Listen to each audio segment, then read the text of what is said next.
उसने समुद्र में फेंक दिया।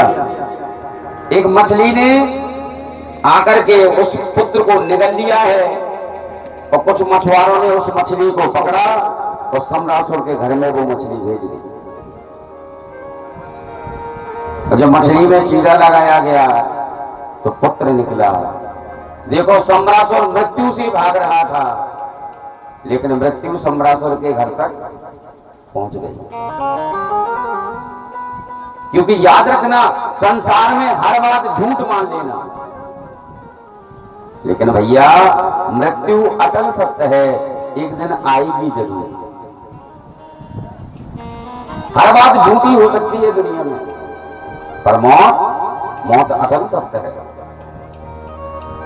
हर चीज की गारंटी है दुनिया में, हर चीज की, माइक की, लाइट की, बल्ब की, टेंट की, साउंड की, सबकी गारंटी, लेकिन इस शरीर की कोई गारंटी नहीं है क्या?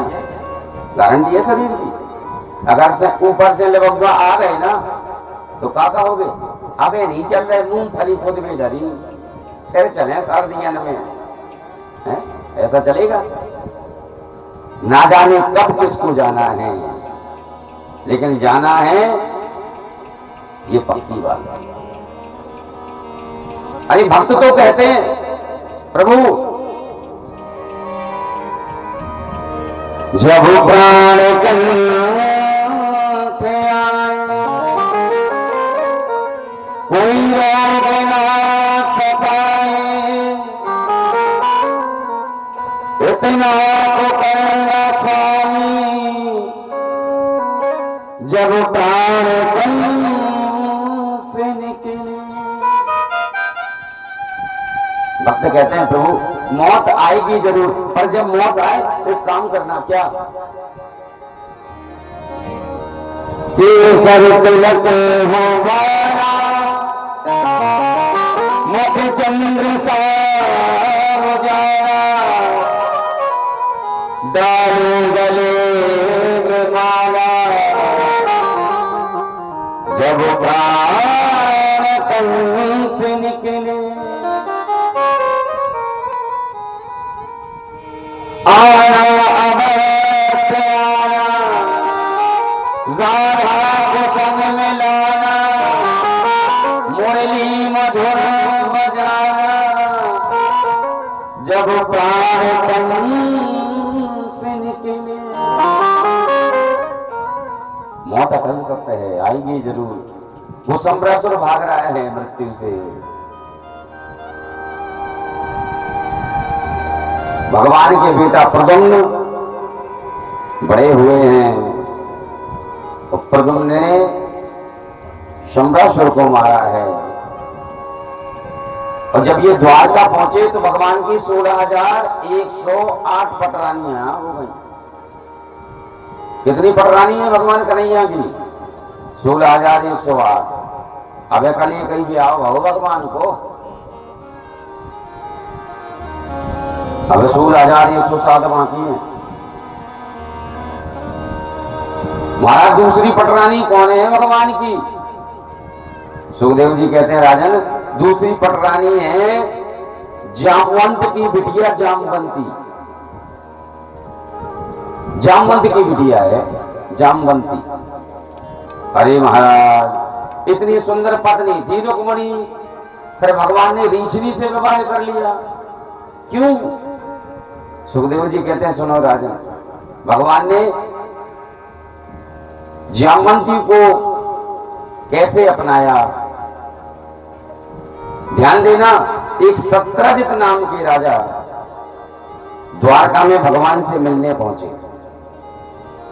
और सत्रजित के गले में एक मणि लटक रही थी, मणि, जिस मणि का नाम था स्यमंतक मणि। भगवान ने कहा, सत्रजित ये मणि तो भैया बड़ी सुंदर लग रही है। सत्रजित बोले, कन्हैया ये साधारण मणि नहीं है, ये रोज प्रतिदिन 2 कुंटल सोना देती है, 2 कुंटल। तो देखो मैं जरा स्पष्ट कर दूं, आज विराम दिवस की कथा है और जो भाव से कथा का रसपान करेंगे उनको भागवत जी का सर्वस्व फल केवल विराम दिवस की कथा में मिल जाता है। तो मैं प्रार्थना करूंगा आज कोई बात नहीं करेगा। हाँ, वो जगदम्बा महामाई की जय हो। भगवान ने कहा सत्रजित ये मणि हमें दे दो। सत्रजित ने वो मणि देने से इनकार कर दिया। सत्रजित अपने नगर चले गए और सत्रजित के भाई हैं प्रसेन, उस मणि को पहनकर जंगल में घूमने गए प्रसेन, और एक शेर ने प्रसेन को मार डाला। और जब प्रसेन मर गया तो सत्रजित को लगा कि मेरे भाई प्रसेन को कृष्ण ने मारा है, क्योंकि मैंने मणि देने से इनकार कर दिया था। तो भगवान को ये झूठा कलंक लग गया। गर्गाचार्य पंडित जी से कहा कन्हैया ने, महाराज ये कलंक क्यों लग गया मुझे? गर्गाचार्य ने कहा कन्हैया, तुमने भादों की चौथ का चंद्रमा देख लिया था, इसलिए तुम्हें झूठा कलंक लगा है। भादों की चौथ का चंद्रमा नहीं देखना चाहिए। आज भगवान गए हैं जंगल में, जहां प्रसेन मरा पड़ा था वहां से शेर के पद चिन्ह बने। भगवान आगे देखे सो शेर भी मरा पड़ा है, और जहां शेर मरा पड़ा था वहां से भालू के पद चिन्ह बने। भालू के पद चिन्हों को रखते रखते भगवान गए और देखा एक गुफा में छोटी सी इछली बैठी है, मणि लेकर खेल रही है। भगवान ने उस मणि को छीन लिया है। वो रोने लगी, और जब रोई तो जामवंत जी निकल पड़े, और जामवंत में और भगवान कृष्ण में भयंकर युद्ध हुआ।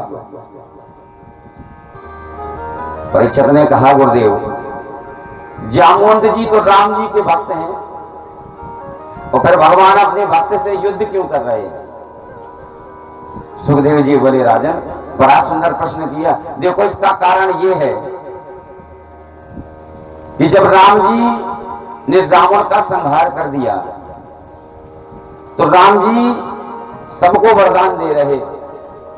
किसी ने भक्ति मांगी, किसी ने ऐश्वर्य, किसी ने संपत्ति। राम जी ने कहा जामवंत तुम भी कुछ मांगो।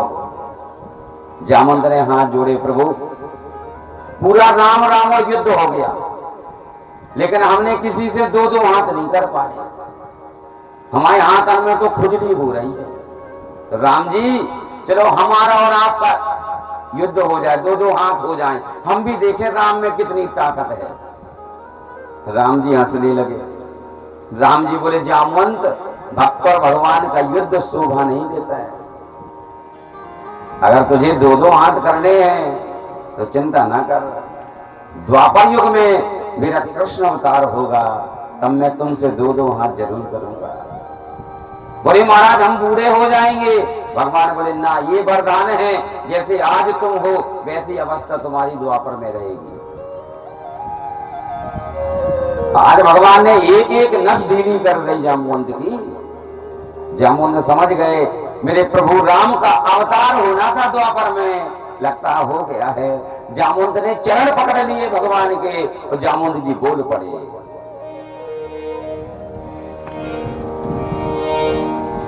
क्षमा होना थे सब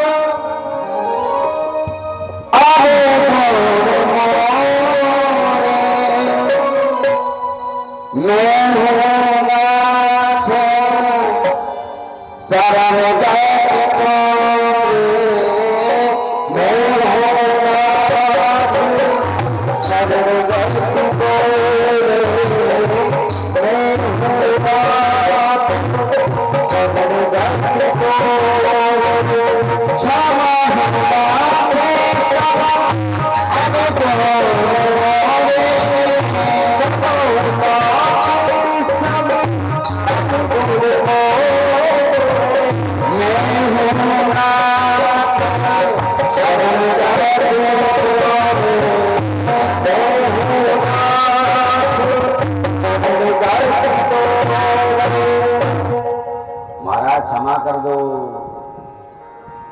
भगवान बोले ठीक है जामुन क्षमा किया, भक्त हो हमारे तुम। जामुन बोले ऐसे नहीं।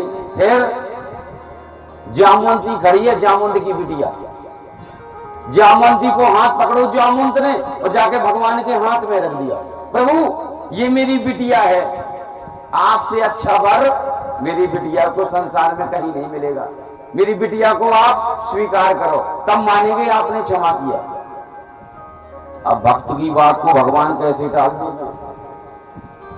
भगवान ने मन में सोची इसे ले जाऊंगा द्वारका, सब कहेंगे देखो तो कन्हैया रीछनी से ब्याह कर ले आए। भगवान ने बढ़िया साड़ी पहनाई और बढ़िया घूंघट लगा दो जामुनती को। बोले सुन जामुनती, जब तक हम ना कहें तब तक पर्दे में रहना। ठीक है सरकार। पहुंच गए भगवान द्वारिका। रुक्मणी जी खड़ी है। प्रभु ये कौन खड़ी है बगल में? भगवान बोले ये हमारी दूसरी पटरानी है। अच्छा दिखाओ तो कैसी लगती है? भगवान ने मन में सोची अब वहीं गड़बड़ हो जाएगा सब। भगवान बोले ना ना रुक्मणी देखना नहीं। रुक्मणी बोले क्यों?